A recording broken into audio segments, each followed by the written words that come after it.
Phone tapping KCR ఏం చెబుతారు, నిజాలు బయట పెడతారంటూ ఇటీవల కామెంట్. 2 రోజుల్లో ప్రెస్ మీట్ పెట్టి వివరాలు వెల్లడిస్తారని స్పష్టీకరణ. పోలీసు రాజకీయ వర్గాల్లో హాట్ టాపిక్. ప్రమేయం ఉన్న వారిలో ఉత్కంఠ అంటూ ఒకరు చూస్తున్నాం. 2 రోజుల క్రితం ఉమ్మడి కరీంనగర్ జిల్లాలో పర్యటించిన బీఆర్ఎస్ అధినేత కేసీఆర్ ఫోన్ ట్యాపింగ్ విషయంపై స్పందించారు. 2 రోజుల్లో మీడియా సమావేశం నిర్వహించి నిజాలు బయట పెడతారని, ఎవరిని అరెస్ట్ చేయాలో చెబుతారని వెల్లడించారు. ఆయన కామెంట్స్ పోలీసు రాజకీయ వర్గాల్లో హాట్ టాపిక్ గా మారాయి. ఫోన్ ట్యాపింగ్ అంతా బీఆర్ఎస్ సుప్రీం ఆదేశాల మేరకే జరిగిందని రాధాకిషన్ రావు తన వాంగ్మూలంలో ఇప్పటికే స్పష్టం చేశారు. ఈ క్రమంలో కేసీఆర్ ఏం చెబుతారనేది ఆసక్తికరంగా మారింది. చివరకు నింద మొత్తం పోలీసుల మీదకే నెట్టేస్తారా అనే అనుమానాలు ఆ వర్గాల్లో వ్యక్తమవుతున్నాయి. ఇక్కడ విషయం ఏంటంటే మిత్రులారా, కేసీఆర్ మొన్న చెప్పడం జరిగింది, కరీంనగర్ సంబంధించినటువంటి పర్యటనలో భాగంగా రైతులు కలిసిన తర్వాత అక్కడ ప్రెస్ మీట్ పెట్టి ఫోన్ ట్యాపింగ్ అంశం పైన చాలా నిజాలు నేను 2 రోజుల్లో తెలియజేస్తానని చెప్పేసి చెప్పిండు కదా. 2 రోజులు అయిపోతా ఉంది. ఈ రోజు చెప్తాడా చెప్పడా అనే విషయాలు కూడా ఎవరికి తెలియదు వాస్తవంగా. కానీ కేసీఆర్ ఇదంతా కూడా ప్రజల అటెన్షన్ని డైవర్ట్ చేయడానికి, ప్రజల మూడ్ను డైవర్ట్ చేయడానికి మాత్రమే ఇలాంటి కామెంట్ చేసింది తప్ప ఈరోజు కేసీఆర్ ఎట్టి పరిస్థితుల్లో రాసి పెట్టుకోండి, ఎట్టి పరిస్థితుల్లోనూ ఆయన ప్రెస్ మీట్ పెట్టడు అనేది నాకున్నటువంటి సమాచారం. కానీ ఒకవేళ పెడితే అసలు దొంగలు ఎవరు బయటపడే అవకాశం ఉంది. అసలు కేసీఆర్ అసలు దొంగనే కేసీఆర్ వాస్తవంగా. దీనిలో అందరికి కూడా చాలా చిన్న పిల్లలు అడిగినా కానీ ఈ ఫోన్ ట్యాపింగ్ వ్యవహారం గురించి అడిగితే కేసీఆర్ ఆదేశాలతోనే జారీ చేయడం జరిగిందని స్పష్టంగా తెలుస్తూ ఉంది. ఇంకా ఇంకొక విషయం ఏంటంటే ఈ ఫోన్ ట్యాపింగ్ వ్యవహారాన్ని కూడా డైవర్ట్ చేసే అవకాశాలు ఉన్నాయి. మేము ఎవరినం చేయలేదు, మాకు సంబంధం లేదనే కోణంలో మాట్లాడుతూ ఏ ప్రభుత్వమైనా కానీ ఇటు టెర్రరిస్టులకు కానీ యాంటీ సోషల్ ఎలిమెంట్స్ ఏవైతున్నాయో వాటిని వాళ్ళ ఫోన్లను ట్యాప్ చేసేటువంటి అధికారం ఖచ్చితంగా ఆయా రాష్ట్ర ప్రభుత్వాలకు కానీ కేంద్ర ప్రభుత్వాలకు కానీ ఉంటుంది అనేది స్పష్టంగా ఈరోజు చెప్పేటువంటి అవకాశాలు బలంగా ఉన్నాయి. కానీ దాన్ని ఎవరు కూడా ప్రజలు నమ్మరు అనేది కూడా తెలుస్తోంది. కానీ ప్రజలను డైవర్ట్ చేసేటువంటి అవకాశం, అంటే ఈ విధంగా మాయమాటలు చెప్పి పిట్టల దూరం ముచ్చట చెప్పి ప్రజల మూడ్ను మొత్తం కూడా డైవర్ట్ చేసేటువంటి పరిస్థితి కేవలం ఈ దేశంలో కేసీఆర్కు మాత్రమే ఉంది. ఆ విధంగా పిట్టల దూరం ముచ్చట్లు చెప్పి ప్రజల మూడ్ను డైవర్ట్ చేయడంలో కేసీఆర్ దిట్ట కాబట్టి ఆ దిశగా ఏమైనా చెప్తాడా, ప్రజలకు ఏమైనా మాయాముచ్చట్లు చెప్పి ప్రజల్ని ఏమైనా డైవర్ట్ చేస్తాడా అనేటువంటి అవకాశం కూడా కనబడుతున్నట్టు మనకైతే క్లియర్గా తెలుస్తూ ఉంది. ఇంకొక న్యూస్ చూస్తూ ఉన్నాం. ఎమ్మెల్సీకి నోటీస్ త్వరలోనే అందించే అవకాశం. ట్యాపింగ్ వ్యవహారంలో ఆర్థిక వనరుల సర్దుబాటు, పోలీసుల బదిలీలు పోస్టింగ్లలోనూ కీరోల్. దీనిలో 8th పేజీలో ఉంది. అసలు ఎమ్మెల్సీ ఎవరు అనేది వీళ్ళెవరు చెప్పలే కదా, నేను చెప్తాను. నేను ఆ పేరు కూడా క్లియర్గా మీకు చెప్తా. మనకు కూడా మళ్ళీ లీగల్ నోటీసులు వస్తాయి, అలా నో డౌట్ రాని పెద్ద ప్రాబ్లం ఏం కాదు. ప్రభాకర్ రావు ఫోన్ ట్యాపింగ్లో కేసీఆర్ ఏం చెప్తారట. రాజకీయ రావులకు నోటీసులు, సంపన్నుడైన ఎమ్మెల్సీకి సైతం బీఆర్ఎస్ అధినేతకు సన్నిహితులు, ఆర్థిక లావాదేవీలకు సంబంధించినటువంటి అన్ని ఆయన చూసుకుంటారని చెప్తా ఉన్నారు. ఫోన్ ట్యాపింగ్ కేసులో హైదరాబాద్ ఉమ్మడి రాష్ట్ర ప్రజలు నివాసం ఉండే సంపన్న ప్రాంతానికి చెందిన హైదరాబాద్ ఉమ్మడి రాష్ట్ర ప్రజలు నివాసం ఉండే సంపన్న ప్రాంతానికి చెందిన ఓ ఎమ్మెల్సీ పేరు మరోసారి చక్కర్లు కొడుతోంది. ఆ ఎమ్మెల్సీకి ఫోన్ ట్యాపింగ్ చేసిన దర్యాప్తు అధికారుల నుంచి నోటీసులు అంతాయని వాదన షికారు చేసింది. ఆ ఎమ్మెల్సీ గతంలో బీఆర్ఎస్ అధినేతకు చాలా సన్నిహితంగా ఉండి మొత్తం ఆర్థిక వ్యవహారాలను చూసుకోవడంతో పాటు పలు సందర్భాల్లో ఆర్థిక వనరులను సర్దుబాటు చేస్తుంటారని తెలిసింది. ఆయన నివాసం ఉండే సంపన్న ప్రాంతం చుట్టూ పరిధిలో తన మాట వినే పోలీసులకు పోస్టింగ్లు ఇచ్చి ప్రతిపక్ష పార్టీ నాయకులను టార్గెట్ చేసే ఆరోపణలు ఉన్నాయి. దీనికోసం సిన్సియర్గా పనిచేసే అధికారులను ఎలాంటి కారణం లేకుండానే బదిలీ చేయించారనే విమర్శలు ఉన్నాయి.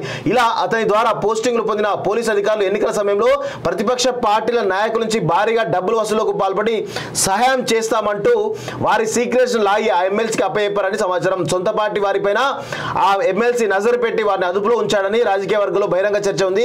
ఆ ఎమ్మెల్సీ ఇప్పుడు ఫోన్ ట్యాపింగ్ లో వాంటెడ్ అవుతాడని బలంగా వినిపిస్తుంది. దీంతో ఫోన్ ట్యాపింగ్ కేసులో విచారణకు అప్పటి ప్రభుత్వంలో పవర్ పాయింట్ గా ఉన్న రాజకీయ రావుల ఎంట్రీ తప్పదనే వాదన సోషల్ మీడియాలో పరిగెడుతోంది. ఇక్కడ విషయం ఏంటంటే మిత్రులారా, గుర్తుపెట్టుకోండి, సంపన్న ప్రాంతం అదేవిధంగా ఉమ్మడి రాష్ట్ర ప్రజలు ముఖ్యంగా ఆంధ్రప్రదేశ్ ఎక్కువ ఉండే ప్రాంతం ఏదైనా ఉంది అంటే అది కూకట్పల్లి మాత్రమే. కూకట్పల్లికి సంబంధించినటువంటి ఎమ్మెల్సీ ఎవరా అని ఆరాధిస్తే అది నవీన్ రావు అనేటువంటి ఎమ్మెల్సీ పేరు బయటకు వస్తుంది. కేసీఆర్ కు అత్యంత సన్నిహితుడుగా పేరుగాంచినటువంటి నవీన్ రావు ఈ ఏదైతే ఇజ్రాయెల్ నుంచి తెచ్చినటువంటి ఆ ఫోన్ ట్యాపింగ్ సంబంధించిన కిట్ ఏదైతే ఉందో, ఆ ఎక్విప్మెంట్ ఏదైతే ఉందో దాన్ని కోట్ల రూపాయలు పెట్టి కొన్నది నవీన్ రావే అని చెప్పేసి గతంలో నుంచి ఇప్పుడు కూడా పెద్ద ఎత్తున ఆయన పైన ఆరోపణలు వస్తూ ఉన్నాయి, పలు మీడియాలో కూడా రావడం జరిగింది వాస్తవంగా.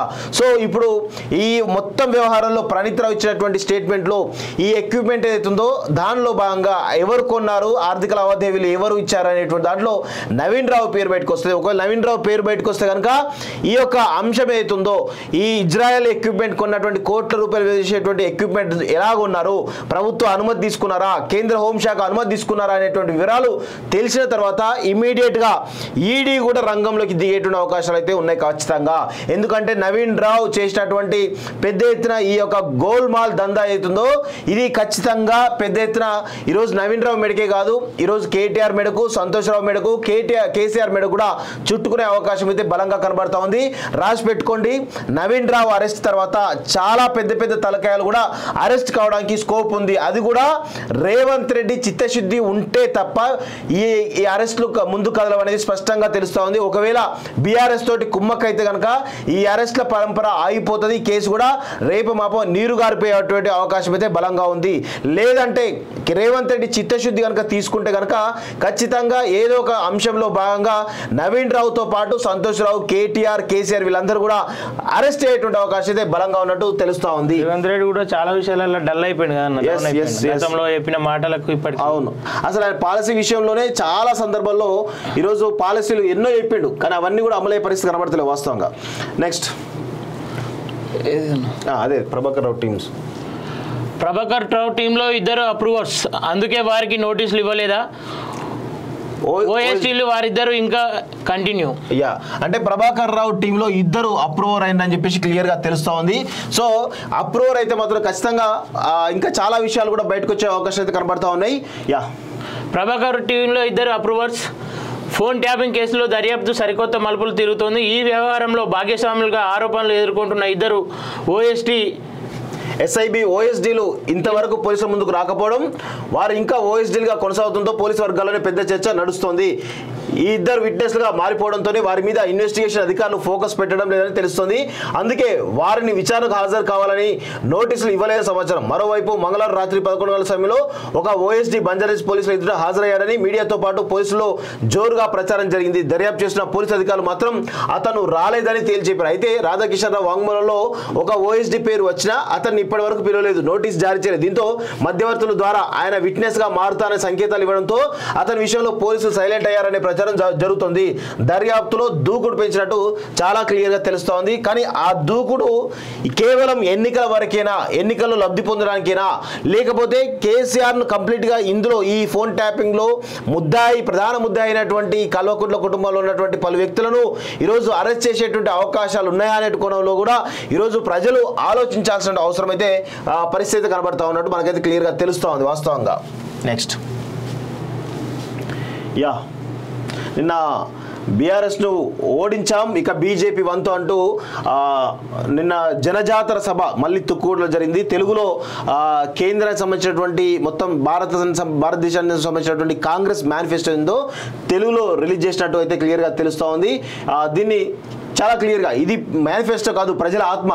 ఎస్సీ ఎస్టీ బీసీ నిరుపేద జనరల్స్కు కులగణన అంటూ ఒకరిని చూస్తున్నారు. అసలు కులగణన అనేది ఎందుకు చేస్తున్నారు, దాని కులగణన వెనకాల అసలు మీరు చేయబోయే అవకాశం ఉంది. గతంలో కేసీఆర్ కూడా ఈరోజు సమగ్ర కుటుంబ సర్వే అని చెప్పేసి చేసేసి డేటానంతా కూడా తన దగ్గర పెట్టుకొని